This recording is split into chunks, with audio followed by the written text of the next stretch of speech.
5, 6, 7, 8. Hi EXers, welcome to the EX Podcast episode number 15.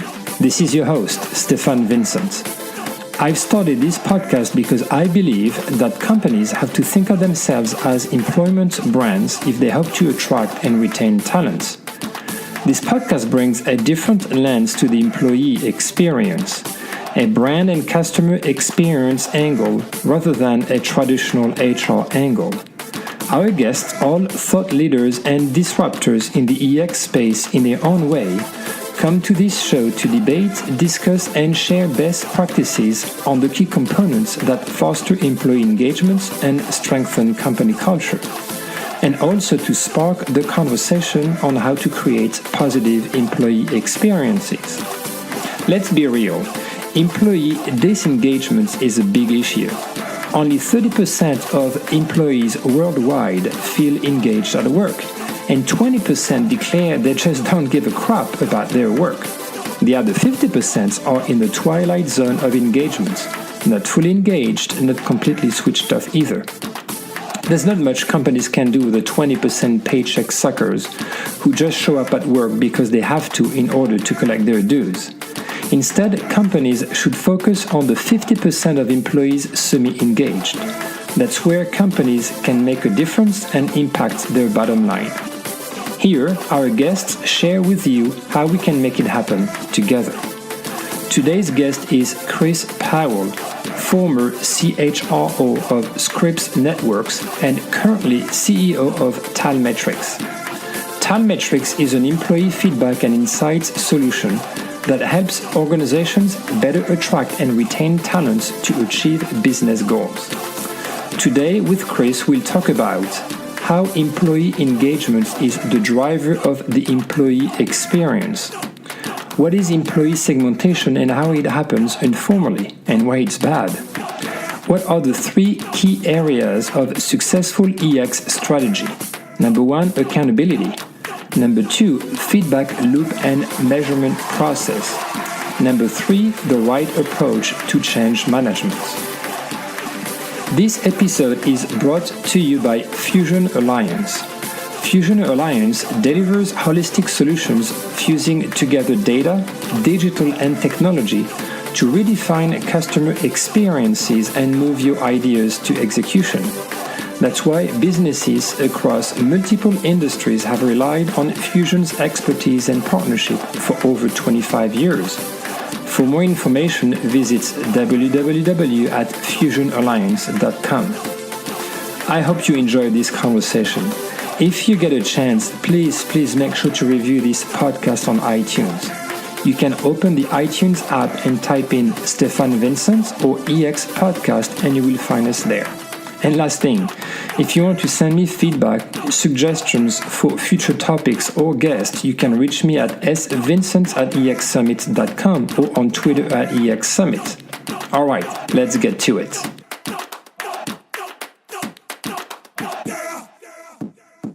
Hi everyone, welcome to another episode of the EX Podcast. Very excited for today's guest, Chris Powell, former CHRO of Scripps Networks and currently CEO of Talmetrix.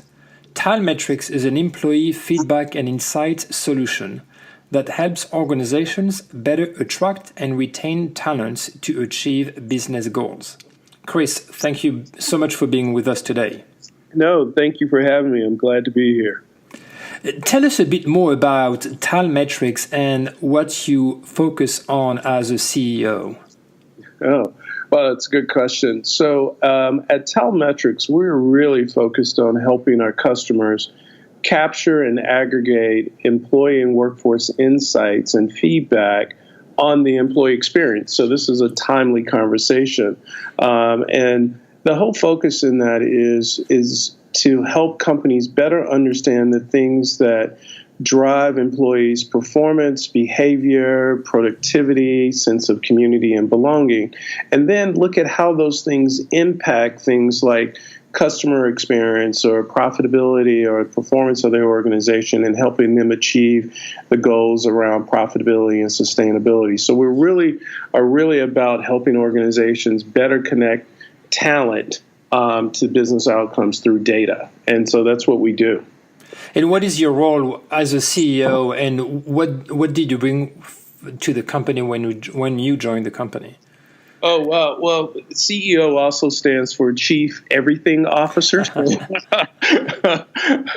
And a business like ours, I do a little bit of everything. So primarily, what I brought to the table of having spent just about 20 years as an HR practitioner and executive, experience working across industries like Marriott and hospitality, Deloitte in professional services, Voya and ING in financial services, and Scripps, which was a media company, of really understanding how talent drives business performance.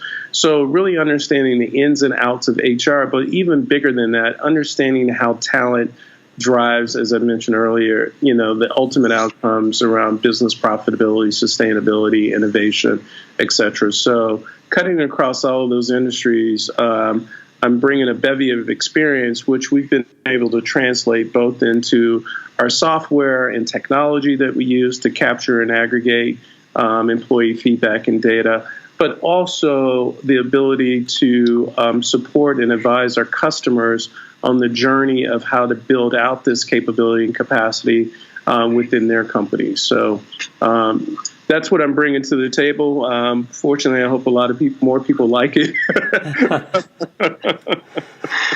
Well, the main thread of this discussion will be around employee experience, company culture, and the impact on the business. Because when I often talk to CEOs, the big question they have is, well, if I lead an employee experience, I'm not opposed to it, but does it really have an impact on my business? So we'll go through that. But first of all, I'd like to start at a very high level with a broad question really around the employee experience. The EX is a vast topic. And what is really the EX, in your opinion, and how different it is from employee engagement? Oh, wow, that's a very good one. So the employee experience is far more holistic than employee engagement. So if you take the traditional definition of employee engagement, it is typically focused around the discretionary effort of an employee as they apply to the work that they do, or the level of commitment, a discretionary effort they have in terms of their work within a particular role at a company.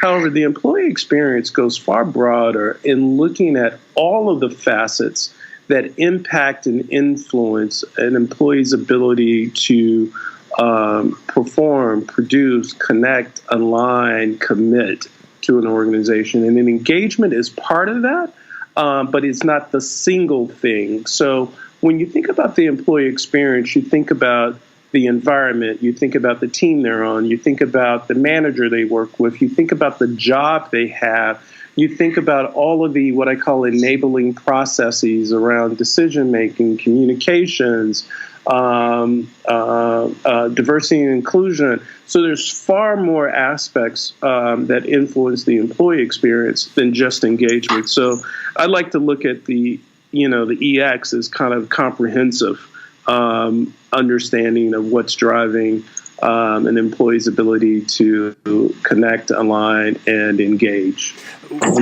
Would you say that the employee engagement, is an outcome or is a metric to measure the impact of the employee experience? I would say engagement is this is It's a tough one.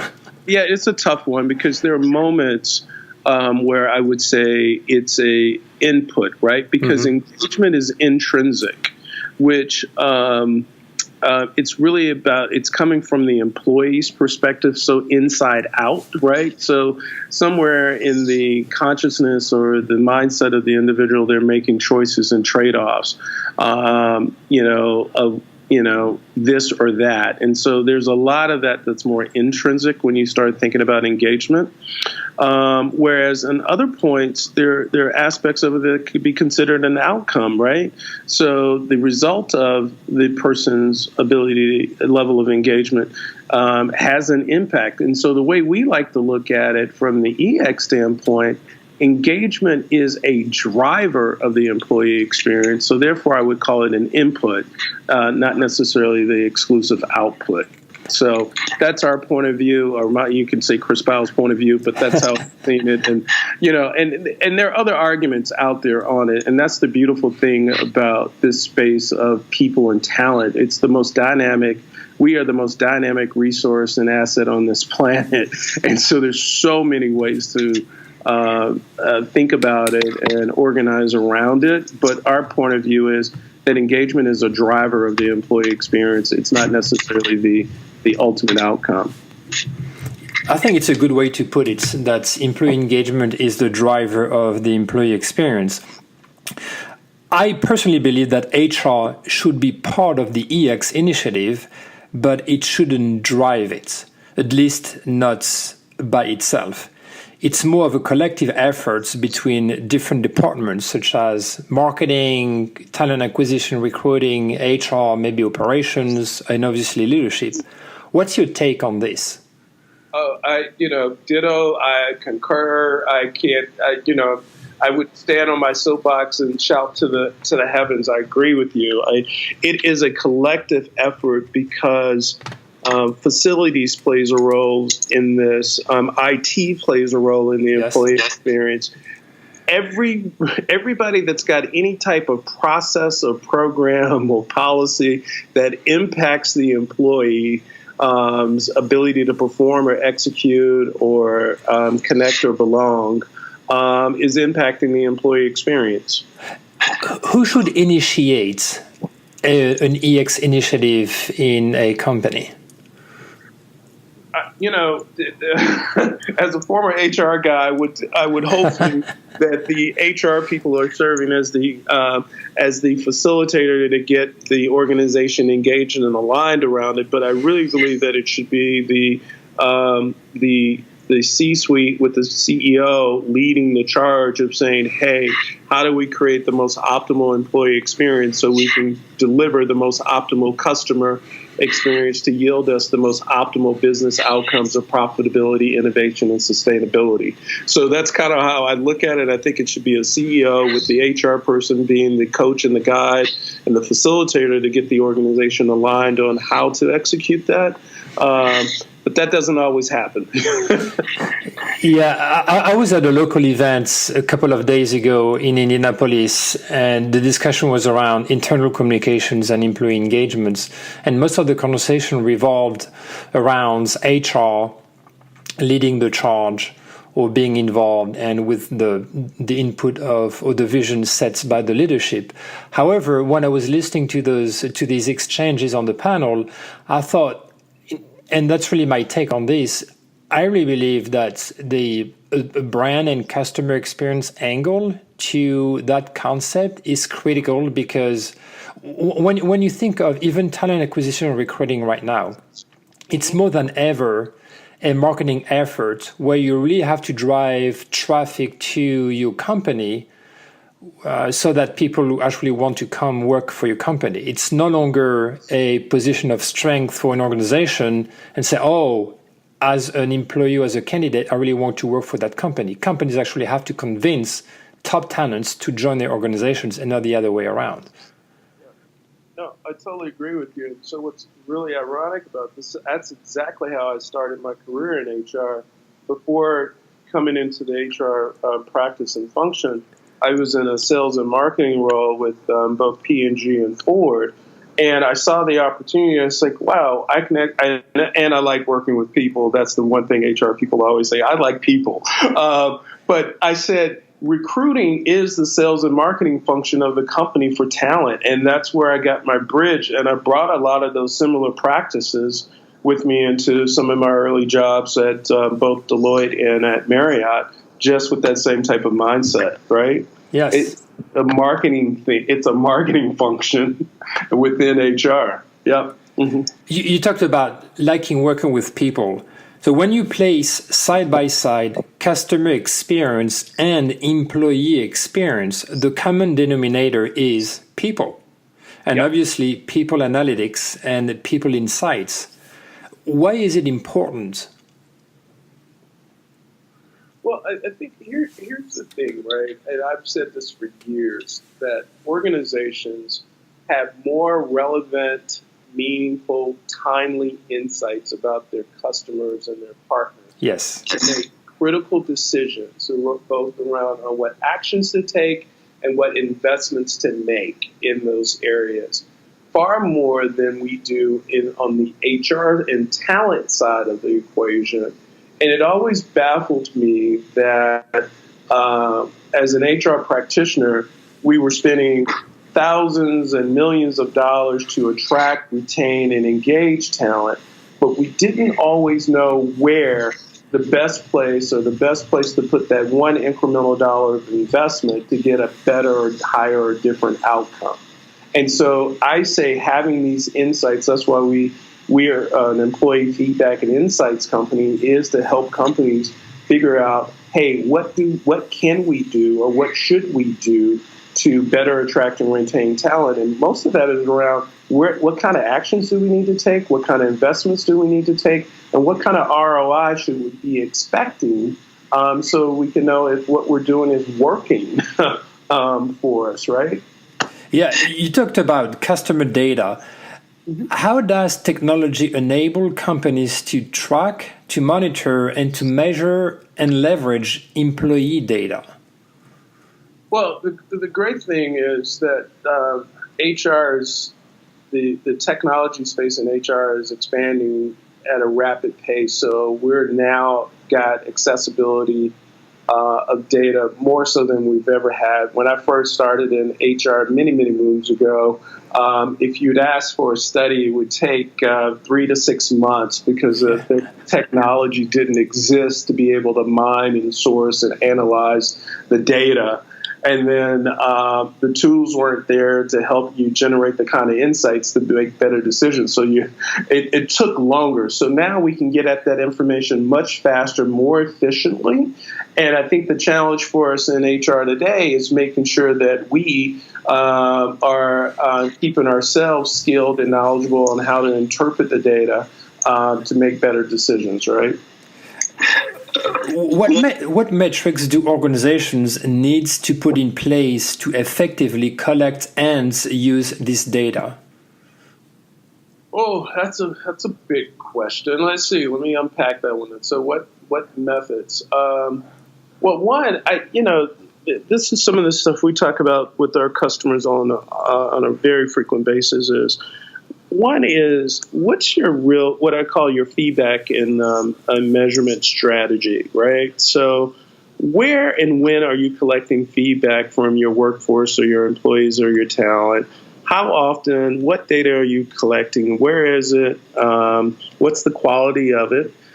So one is around what I call your feedback measurement strategy. And then the other one is really around your data management strategy.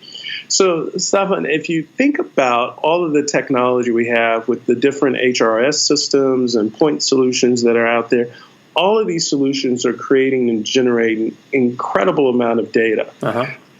What you don't see enough of is that I'm hoping that we'll start to see more of are companies that say, hey, look at all of these data assets we have. So what's our real strategy around how to aggregate, link, connect, analyze, and generate insights for them? And from a what I call a fact standpoint, but then what are we also doing from a feeling standpoint? How are we capturing the sentiment, the hearts, and the minds of our employees? So what data are we capturing from that? And then thinking about, all right, how does all this data work to help inform our overall people and talent strategy so that we can create, deliver, and manage a better employee experience? Because I think that all of the insights are there inside these organizations. It's really about organizing ourselves such that we can get at it so that we can leverage it.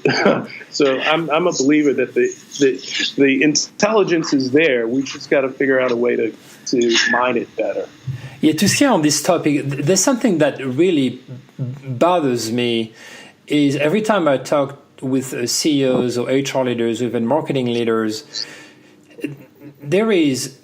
some companies do a lot of great things on the customer side, from the research to customer segmentation to using different channels to send different messages to different groups of individuals at the right time, personalization of the experience. However, most of the companies still treats the employees as the same bunch. Why can't companies segment the employees the same way they segment their customers? Oh man, I think there's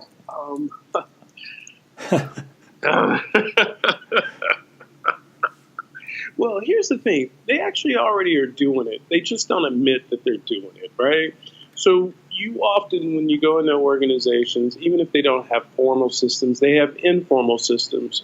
And you'll hear it at the water cooler. Oh, Jane is a high performer and, she's getting really cool assignments, right? So somewhere Jane has gotten tagged as a high performer, right? And others like Jane have done that, or others will get tagged as, well, they need some coaching and development. So the segmentation happens both informally and formally. The challenge I think that comes up on this workforce segmentation is I think there is a fear in some organizations, not all, that, hey, if I start to treat one group differently, there's some sense of not being fair and giving everybody a cookie. And I call and you see the stats that say, the 20% of the talent does 80% of the work and 80% of the group does 20% of the work. You've seen these studies time and time again. So it's happening formally and informally. I think I'm of the notion that the more conscious and intentional you are, the better you'll have clarity about what it is that you're seeking to achieve versus being, I would say, not as explicit about it. I think there's just a fear about fairness that kicks into this about doing workforce segmentation. But at the same time, there's a fear, but it also happens informally, which I think is actually worse because I think that creates more issues down the line when it's not there's some transparency around it. Yeah, it's an interesting perspective. I just read not a long time ago a poll showing that in 2005, I think about 68% of the workforce was still not that much, but let's say 60% was made of baby boomers, about 20% of Gen X, and 20% of millennials. It was in 2005, and then now in 2017, it's the opposite. It's still Gen X is about 25%. But the percentage of millennials versus boomers have switched. Basically, 60% is made of millennials and 40% made of 30% or so made of baby boomers. So the question is, if a company was to consider segmenting their employees, should they look at demographics, age groups? Should they look at, as you mentioned earlier, top talents or top performers versus others who are not as performing? Should they look at their level of engagement? Those who are fully engaged, those are not engaged at all, those are somehow semi-engaged. What would be a recommendation in terms of segmenting a workforce? I think there's as you can imagine, there's so many different ways to do it, but I think some of the initial ways to look at segmenting the workforce, in particular, as we start to talk about the employee experiences, I was just having this conversation yesterday, actually, with a customer, and we were saying, hey, and they're new to the measurement space, and I said, hey, let's look at your performance ratings, and let's look at engagement relative to performance, right? So are your higher performers more or less engaged than the overall norm for your organization? And start to see where there may be risk in the organizations from jeopardizing your ability to deliver on that customer experience or to deliver on your profitability goals. Because at the end of the day, if there is a disconnect between engagement and performance, it will start to show up both in the customer experience as well as the bottom line experience for the company. So I always start there, right? And then, of course, what you want to do is to make sure, another way to look at the segmentation is to make sure that, hey, that you don't have any disparate impact in the organization in terms of one group not feeling like they're able to contribute to the growth of the company or be able to realize their own personal development goals within the experience, because that too can put a drag on the customer and profitability of the organization. So I usually recommend always starting with like engagement and performance as kind of an initial frame, and then also looking at it from whatever demographic standpoint, so you can make sure that everybody in the organization feels like they can grow, contribute, and be rewarded for their contributions in the organization. Because if there's any major sizable pockets of that, there are always pockets of that, by the way, but if there are any major pockets of it, it could have an adverse impact on customer and profitability. Yeah, good point. When I speak at conferences, I usually tell the joke that EX is a bit like sex among teenagers. Everybody talks about it, but actually very few do it. And there is a strong intent from some organizations to actually develop an employee experience, but many of them fail on the execution and the follow-up. And why is it so hard? Well, it's like everything else. I mean, anything that is of importance, like the employee experience, it requires accountability. And to your earlier point, where you're talking about who owns it, right? Uh-huh. And who's monitoring and looking at it. Clearly, HR plays a role in it. But where's the accountability? I call it the accountability model, right? And I borrow that from our good friend, Cy Wakeman, who I love the framework she speaks to, is around this accountability model is the employee plays a role, the manager plays a role, and clearly the enterprise or the leadership of the organization plays a role. So are we clear about accountability, and then are we incorporating this into our normal performance management and rewards and recognition process to ensure it? And that's where I think most of these efforts fall down. There's a lot of build up around measuring it and putting in action planning. But then there's the work of monitoring and tracking and measuring. Hey, are we doing what we said we were going to do? Are we making progress? So there's an ongoing process even after the process. And I think the accountability of who owns that gets lost in a lot of organizations. Which leads me to my next question, but maybe we can tackle back on this. What would be the first 3 or 4 things that any company should prioritize when considering designing an EX strategy? Do you think that accountability would be one of those 3, 4 things to focus on? Yes. Short answer is yes. Yes. It's like if you were running launching a new product line in an organization or a new customer initiative, there would be accountability and ownership assigned to someone to ensure that was happening in the organization. What would be 2 or 3 other areas that companies really have to focus on to be able to implement a successful EX strategy? I think I would call it the accountability matrix. I would call it the what I call the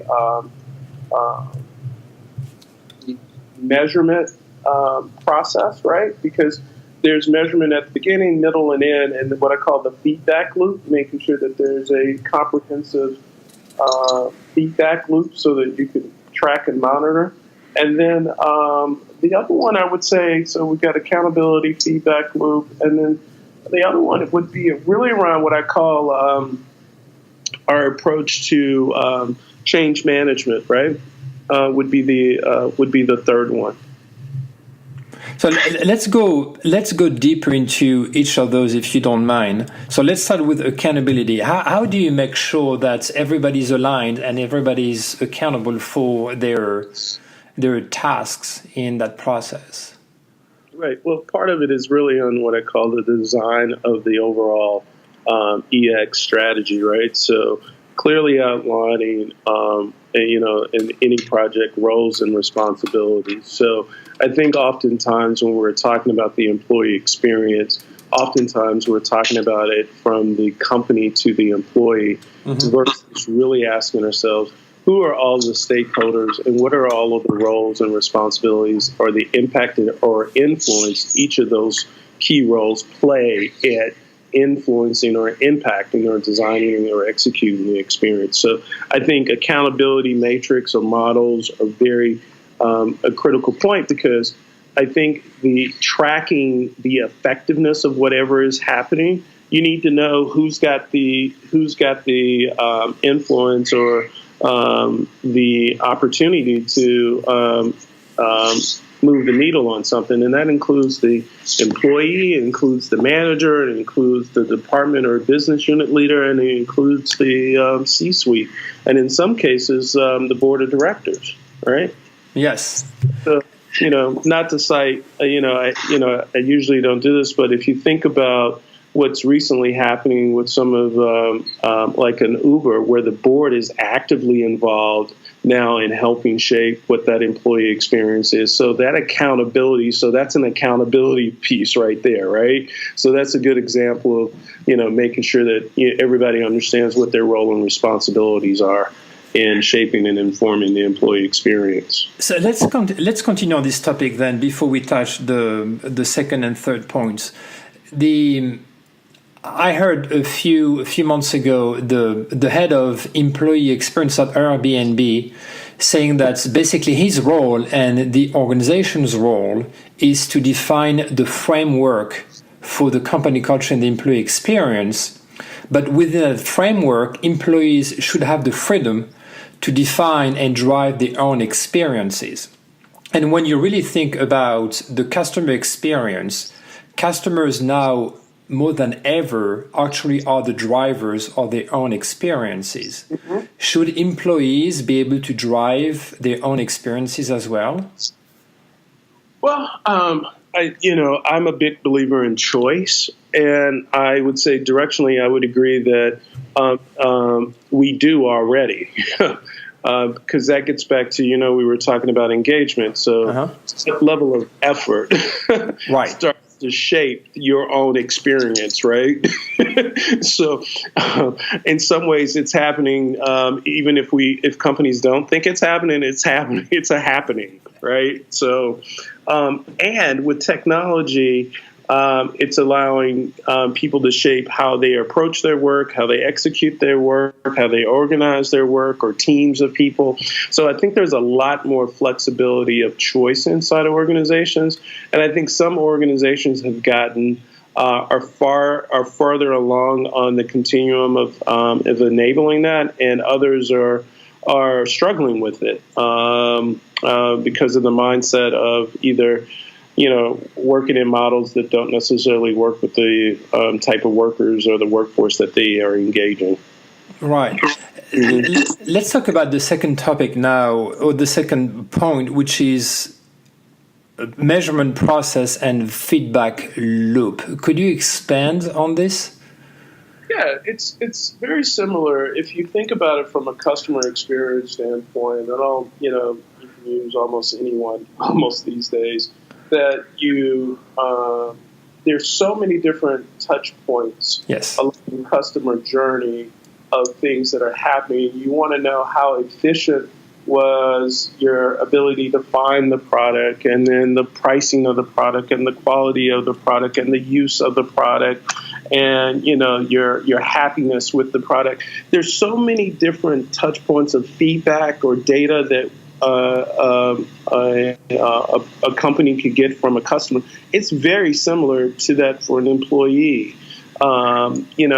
is the environment working for you? Are the tools and the resources you have, or the team you're working on, or the project are you working on? I mean, there's so many, or the benefit plan you just enrolled in, or the wellness program that you're participating in. There's so many things, data points and feedback along that experience. And again, you don't want to inundate people with asking for feedback all the time, but that's why you need to be intentional about what the feedback loop is, where the feedback opportunities are, and which ones are more important at helping shape and influence your employee experience than others. Because as we know in the data world, not all data is equal. Yes. So you've got to really know what's driving, back to measurement, what's really driving your employee experience. And I give the example of when I was at the head of HR at Scripps, and we were really progressive around the employee experience and being innovative and creative, thinking about things all the time. And I remember one of my team members who was running the wellness program was like, hey, we need another $1 million to throw into the wellness program. And I said, hey, I'm all for it, but tell me, is this something that the employees prefer, and how are they, give me some evidence, give me some data and some insight on why this incremental, I'm making up a number, this incremental $1 million of investment is going to help us attract, retain, and engage our employees so that they can deliver a better product or service to our customers. Tell me how, right? What's your assumptions? And part of that would have been, if we had a more develop what I call feedback loop, we would have had that insights, and she would have had evidence to come to convince me that, hey, the $1 million was a no-brainer. But she didn't have that evidence because we didn't have the kind of sophistication that we have available to us now to be able to capture that kind of data and insights from employees. Let me ask you this question. It's probably a transition to the third topic around the change management. You talked about the quality and the reliability of employee data. If you make the comparison between customer and employee data, one big difference between the two is customers can switch brands as much and as often as they want, right? They're not dependent on a specific brand to be able to use a product or have a specific experience. On the employee side, you cannot switch companies as often as you can switch brands as a customer, right? So in that sense, employees may be responding to polls and surveys just the way they think the employers want to hear, right? So this might not be as reliable data as customer data, for instance. So when we talk about change management, do you think that transparency and that sense of security that employees should have in order to provide real feedback is important? I think so, and I agree with you. I think that what I call the transfer cost from an employee to go from one company to the other is higher than it can be sometimes. Yes. On the customer side, so it's like buying a house, right? You're not going to be moving houses every 6 months because of the cost of the transfer, right? Yes. And careers are pretty much the same way. However, I want to just, if you'll give me an opportunity, the fact that we're seeing increased numbers of contractors in the workplace, right? So people opting to say, hey, I'd rather be in the gig economy or as a contractor so I maintain my flexibility. That's growing. I think I remember seeing a number, and you may even know this number, at least from the U.S. Department of Labor. It was saying somewhere around 2020 that roughly 50% of workers in Fortune 500 were going to be contingent or contract workers. So, and don't quote me solidly on that number, but it was some number that I was like, wow, that's huge. It is. So the transfer cost is coming down on one hand, But for those folks who are employees, I think there's still some fear in a lot of organizations that, hey, if I tell you the truth, I could risk, there could be some form of risk or retaliation on my opportunity to maintain. So I think transparency and openness of how people are using the data to make better decisions or better investments is very much needed in this marketplace. Or otherwise, I think it's going to be harder and harder for some of these organizations to attract and retain talent if they don't move in that direction. You know, we've got tools and products out there like Glassdoor that are bringing some transparency to the conversation. You know, social media is an interesting tool because it works in the positive and in the negative for you. Yes. It's kind of like going to the movies. Before you get halfway through the movie, people know if they're going to recommend it to others and are texting while they've been in the movies. I've done it. So it's a similar thing with, I think, jobs and careers at some companies. Like, this isn't working for me. You mentioned approach to change management as the third component in the design of an EX strategy. Could you go a bit deeper in this? Well, part of it, so when I speak to change management, right, so over the years as I've worked in the employee experience piece, one of the biggest things, so you can build the accountability matrix and you can have the feedback loop and the data management loop and you're getting all these great insights. What's happening is you're getting all these great insights, but what you're discovering is, hey, the very things that we're offering in our value proposition may or may not be the things that are helping us. And so therefore, there's got to be some element of change. What do we need to stop, modify, and or start to improve the employee experience? And so that becomes a change management initiative. I like to describe it as, you know, when I was running HR, I would always challenge our team. I said, guys, we create products every day. Our learning and development programs are products. Our recruiting orientation program is a product. You know, what do we need to do to get to improve the employee experience? And so when we're thinking about programs, processes, policies, practices, what do we need to stop, start, or modify to improve it to get a different outcome? And the fact that we've got so much data, and the question is, how do you move into more what I call in the tech world, we call it an agile methodology on how you think about change. And the thing that I think has challenged HR is that we are very proud of our programs we design.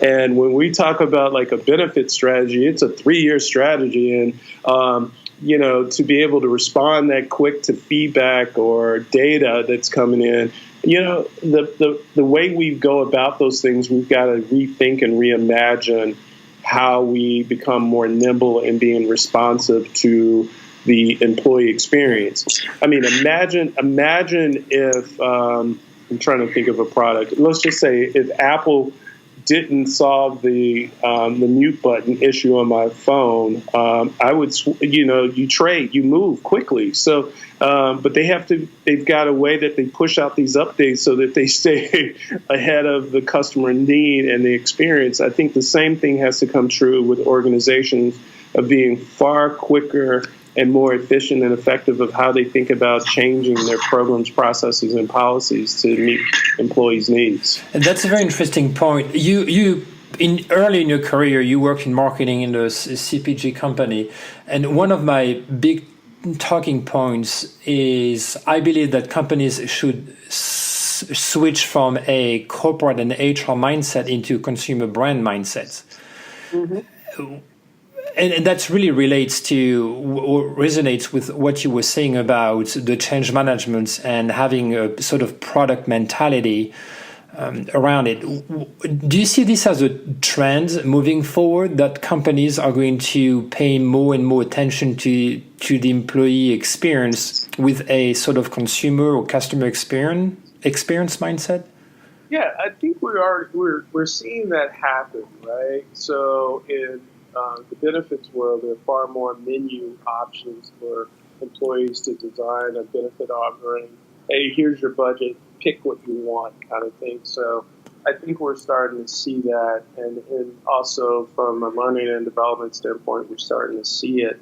I think, with new thought leadership out there around design thinking and innovation thinking, I think we're starting to see that get more incorporated into the employee experience and the way that companies are like, hey, let's rethink, let's reimagine what this looks like. What's the art of the possible for us, right?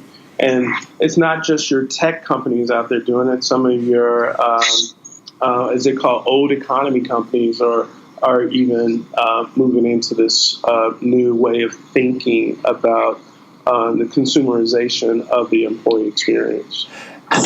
As we're getting close to the ends of this interview today, what would be the big no-no or the don't do thing that companies should avoid when they think about implementing an EX strategy?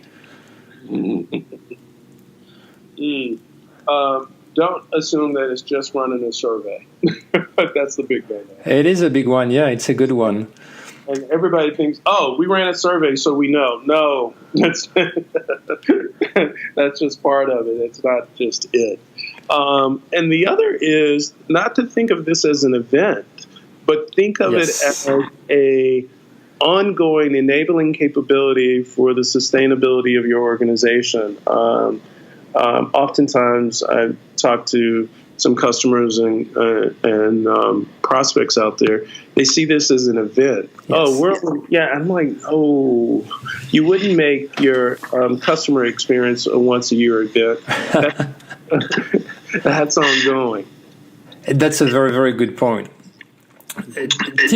Typically now at this point in the conversation, I like to ask our guests some personal questions so that our audience gets to know them a bit better. What makes you laugh and why? Oh man, I love that. That's a good one. What makes me laugh?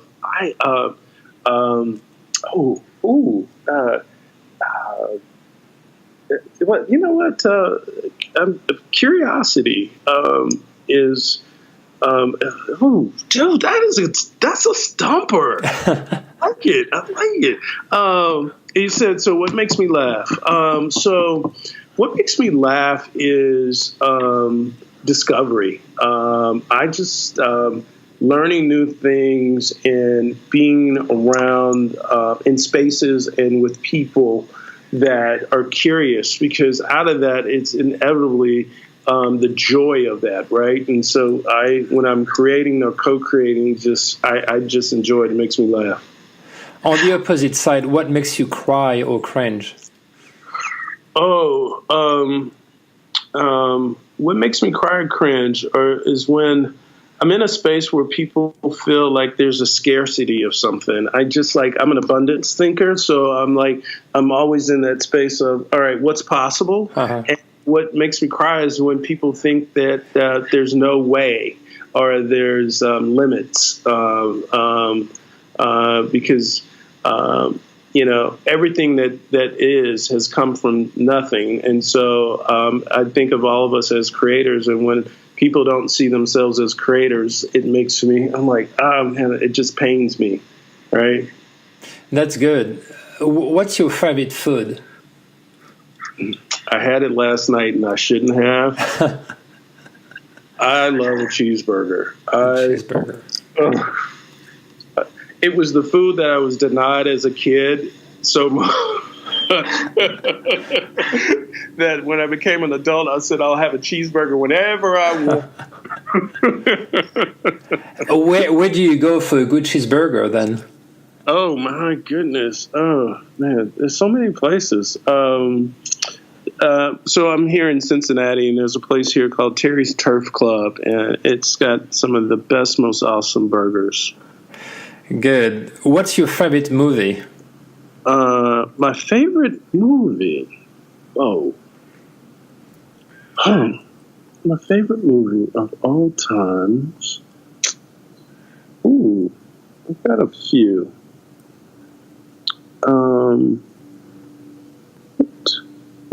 That's a good one. I'm going to say Star Wars, the first one. And why? Well, one, it was because it was so innovative and creative back in the day when it first came out, and the character development of the characters in it, I could relate to just about every one of them. Star Wars continues to be one of my movie franchises that I still like today. Before we conclude, is there a way for our listeners to follow you and Talmetrix on social media? But of course, so as far as following Talmetrix on Twitter, we're at Talmetrix. We'll find us on Twitter. Yeah, that's easy. And if you're looking for me on Twitter, it's Chris, but with XRISPOWELL. So that's me on Twitter, and of course we're on Facebook and LinkedIn via Talmetrix. Well, thank you, Chris, for your time. It was a pleasure having you on the show. No, thank you for the opportunity. This was a great chat for, as I call, to be able to talk about one of my favorite topics. Thanks for tuning in to the EX Podcast. If you want to learn more, visit our website at expodcast.com. If you want to find out more about our next conferences, go to exsummit.com. Finally, you can also find my manifesto on business to employee or B2E branding at b2ebranding.co. See you next week.